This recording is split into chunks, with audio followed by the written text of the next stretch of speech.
Hello YouTube, it's Michael here doing part 3 of my rare PS1 games and a little info about each one.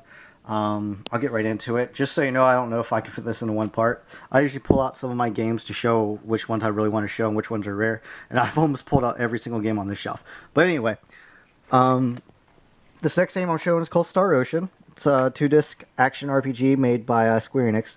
This is the second story. I don't believe they made the first one in the U.S. except for PSP. So it's an action RPG made by Enix. I think Tri-Ace did it. But Star Ocean 5 is coming out soon. I've always liked the Star Ocean series.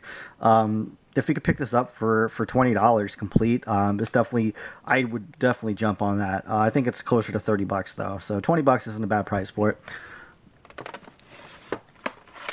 This next game's called Street Fighter Alpha 2. Believe it or not, they actually made a copy of Street Fighter Alpha 2 for the Super Nintendo, which actually wasn't bad. So, but it's a Street Fighter game. Alpha is just kind of in the same. It's kind of the early, it's got early characters, early designs of characters and stuff. Alpha 2 is okay. Alpha 3 is my favorite though, but it's more uncommon than anything. If you can find this for $5 or $10, I'd pick it up. I think it's worth 15. Street Fighter Collection. This one does not have the manual. I'm missing the manual for it. But if you like Street Fighter games, I like Street Fighter games. I picked these up. I think I paid $5 or $10 a piece for each of the Street Fighter collections. So, and this one's got Super Street Fighter 2, Street Fighter Alpha 2 Gold, and Super Street Fighter 2 Turbo. But it's not a great collection. It's actually a little more on the expensive side. I think it's $30 or $40. I'd really only pay 10 or $20 for it because there's so many different iterations of Street Fighter. But I'm guessing the Street Fighter collection's probably more rare than some of the other Street Fighter games. That's why it holds its price and is more expensive these days. And then there's Street Fighter Collection 2, which I think is a little more expensive, but it's probably around $35 to $40 again. It's not a double jewel case or anything, but this one just has different iterations of Street Fighter 2, which is kind of weak to me. So definitely not worth $35 or $40, but if you're a collector and stuff, just keep an eye out for it. This next game is one of my favorite RPG series, and that's the Suikoden. Some people call it Suikoden. I think it's actually called Suikoden, but this is a game, an RPG, turn-based RPG made by Konami. It's got the 108 Stars of Destiny. What's really cool is each save data transfers over to the next succession of Suikoden, which is kind of cool. You know, so I own all the Suikoden games. I beat all the Suikoden games, and it's really, you get some extra bonuses by doing that. But this is the less Japanese looking of the 6. They made 5 in the main series in the Suikoden Tactics, not including the ones for DS and stuff. But anyway, they made this artwork because they didn't think the Japanese characters would appeal to the Western audience. So that's why you got these like really Western looking artwork on the first copy of Suikoden. But Suikoden 1 was a really good game. It's always been expensive. $30 to $40 is probably a good price point for it. It probably goes between $40 and $50 complete. So I pick it up for $30 for sure. And this next of the series, Suikoden 2, is actually really rare. I forget. I think they said that there was only like 26,000 copies, which sounds like a lot, but in the whole scheme of video games, that's not a lot of copies to be printed. And this actually got really good reviews. And after it came out and got good reviews, people were wanting to pick it up. And I don't know why Konami didn't pick it up or print more copies. I do believe you can download this on the like PSN, maybe Xbox Live and stuff. So, and it's definitely a lot cheaper. This is about $120 complete. In good condition. If you can pick it up for $75 to $100, I'd jump all over it because it's always been an expensive game. I was actually surprised that the price didn't go down after the downloadable ones were available, because sometimes that does happen, but I'm glad it didn't because I was a little worried about it. I almost sold it because of when I heard that they were announcing the downloadable ones. But this is a really good game, one of my favorite RPGs of all time, and one of my favorite RPG series. So it's a little on the pricey side. Definitely a gem for collectors to own. This next game's a little bit rare, not real rare or anything. It's called Super Puzzle Fighter 2 Turbo, or Puzzle Fighter 2 Turbo. No, it's Super. But anyway, it's got characters from some of the Capcom games, like you got Morgan, Ryu, Chun-Li, Dan for some reason, but Felicia. I always like Felicia from Darkstalkers. But it's a puzzle game. It's kind of puzzle game of the year, I guess. But it's an interesting puzzle game. I would say if you can pick this up for $15 complete, that's a good point for it. But $20 to $30 is probably the normal price. This next game is called Tactics Ogre. This used to be like I think it's a really rare game actually, but it used to be about $80 game. It's definitely gone down. I think it's more between $50 and $60 now. I actually, when I picked this up at a game store, it had a copy of Ogre Battle disc only in it, because he thought that Tactics Ogre and Ogre Battle went to the same game, which is kind of cool. So I got a free copy of Ogre Battle. But anyway, I'd say if this is a good tactics game, like if you like Final Fantasy Tactics, I'd play this. It says it has over 100 hours of gameplay, 8 different endings, really cool. If you can pick it up for 40 or $50, it's worth it. I really enjoyed this game a lot. I like tactics games though. Some people don't. This next game was a weird game. It's more of a kids game. I think does it say RPG on it?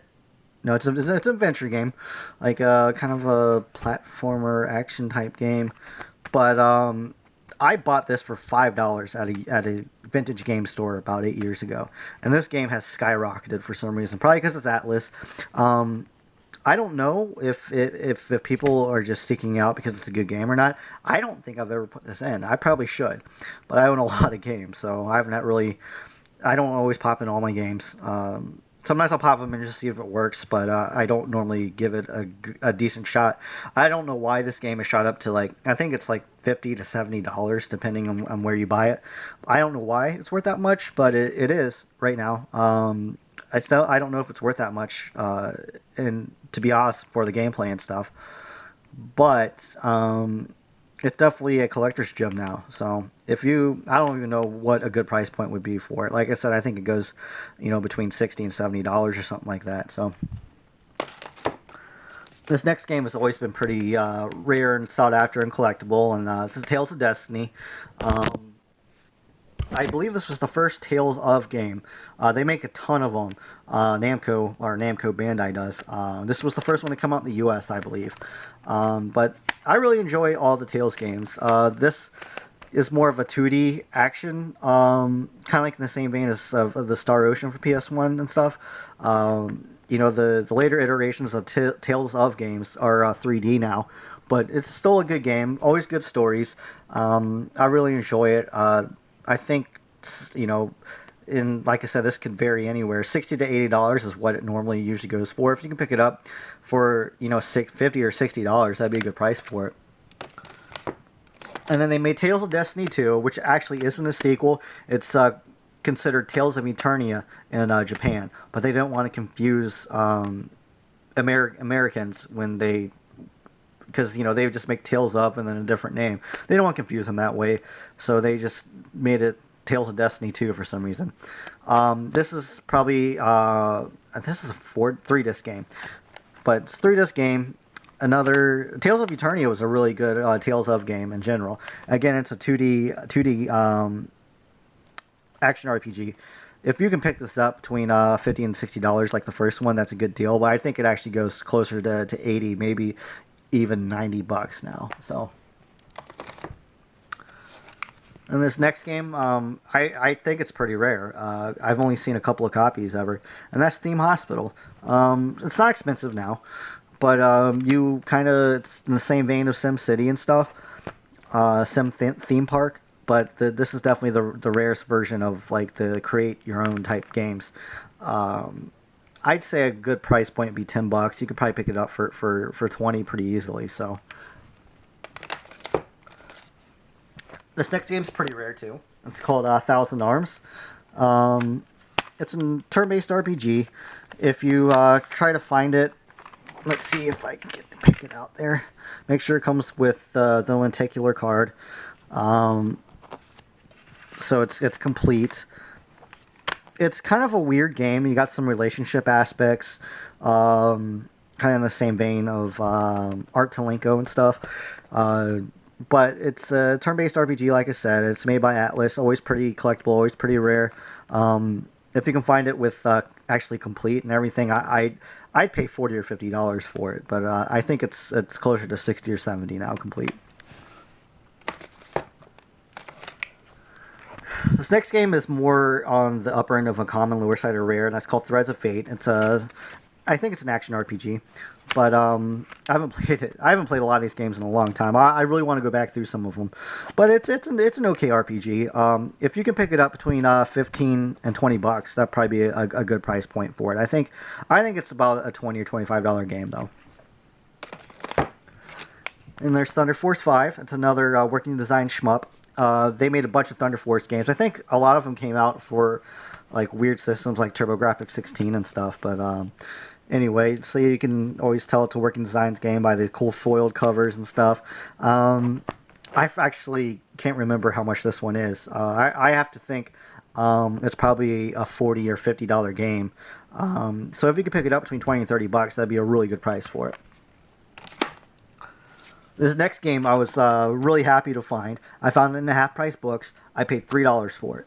And this was 4 or 5 years ago, so it really wasn't that long ago. And even when I looked it up, it was like a $60 game, and that's called Matoom.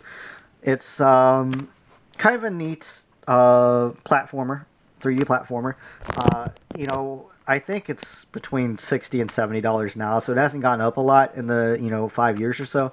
But it's definitely collectible. The first one's still expensive too. I think the second one's a little more expensive. If you can pick it up between $30 and $40, that'd be a really good price for it.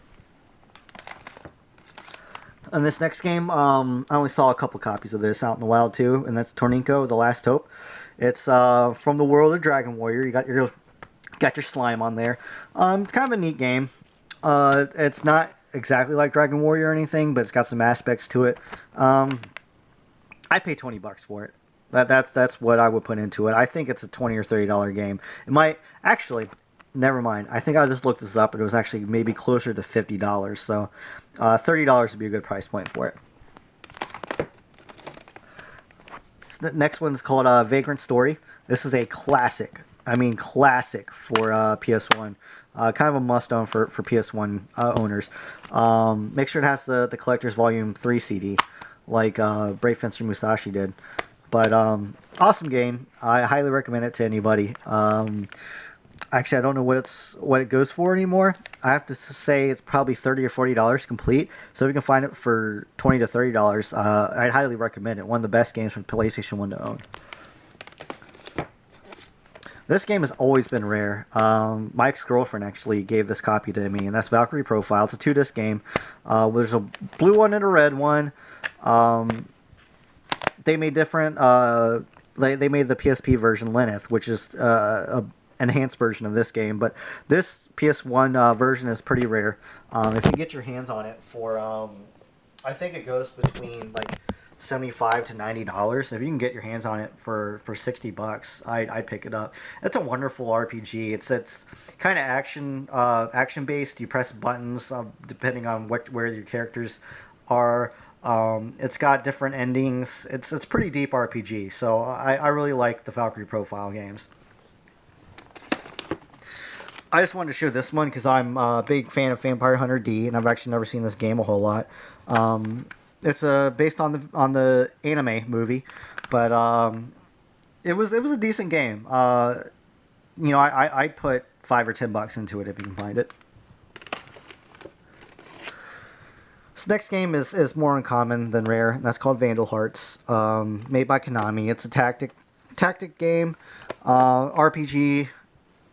It's okay. I'd only put about 15 or 20 bucks into it. I think that's really only what it's worth too. So, and the last game I'm going to show in this video is called Vanguard Bandits. Awesome game, another working designs game. It's RPG. This one is actually goes for about $75 to $80, I believe. I'd put maybe 50 bucks into it. It's a good price point. But I'm running out of time here. I'm going to do just the rest of them real quick in a part 4. So keep an eye out for that one, and thanks for watching, guys. Bye.